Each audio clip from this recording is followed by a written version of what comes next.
Let's now invite Eric Ham, CTV News political analyst, in this conversation. Good morning, Eric. You are in Chicago. You were there in the arena last night. Kamala Harris, forceful in her speech that lasted almost 40 minutes or so. Talk to us about the moment as she accepted her nomination as a Democratic presidential candidate.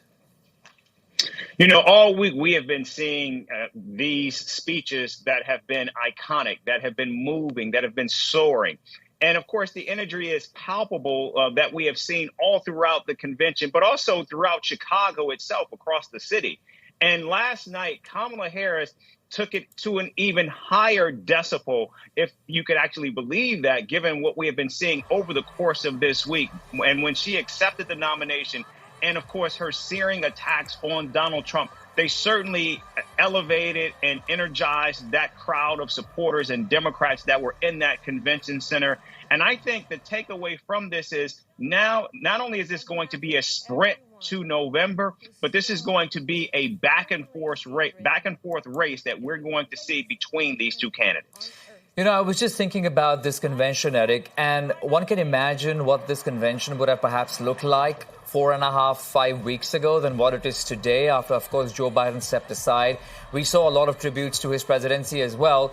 But speaking of Kamala Harris and how she took direct aim and attacks at Donald Trump, asking people to consider again and again what might happen if he is reelected, reminding people of January 6th. 34 felonies, attempts to overturn elections. It gives us a sense, Eric, and perhaps you'll agree, of what the campaign ahead is going to look like.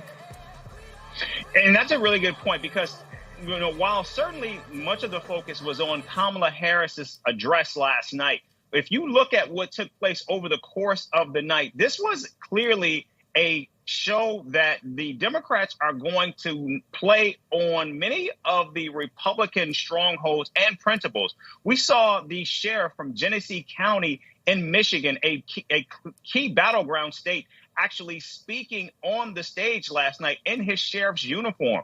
There was Adam Kinzinger, the former Republican congressman who served on the January 6th committee, endorsing Kamala Harris. Mm-hmm. In addition to that, a number of veterans were there as well.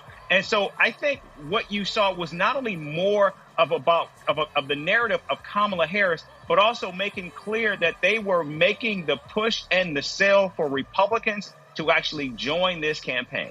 Let's talk about how Kamala Harris addressed the issue of foreign policy now, Eric. She spoke about Ukraine. She spoke about NATO, Israel, Palestine, and of course also using the word lethal when it came to America's military might, a word that is not very usually or normally used by political leaders. Well, Kamala Harris, as we know, being a woman and also aspiring to break that glass ceiling, again, many people have question marks about her potential leadership, about what she will look like as president of the United States. But we also have to remember, in the back of Americans' mind, she will also be the commander in chief.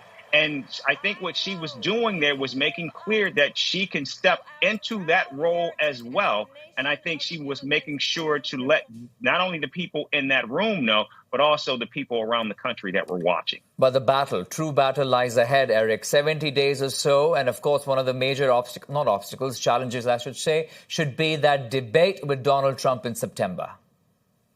Right. We saw how that debate with Joe Biden went in June. And of course, there are many questions about, can Kamala Harris stand up to Donald Trump and the scrutiny that she will certainly be under in a debate. We have to remember, Kamala Harris hasn't had a debate since 2020, and many will be watching to see what that will look like.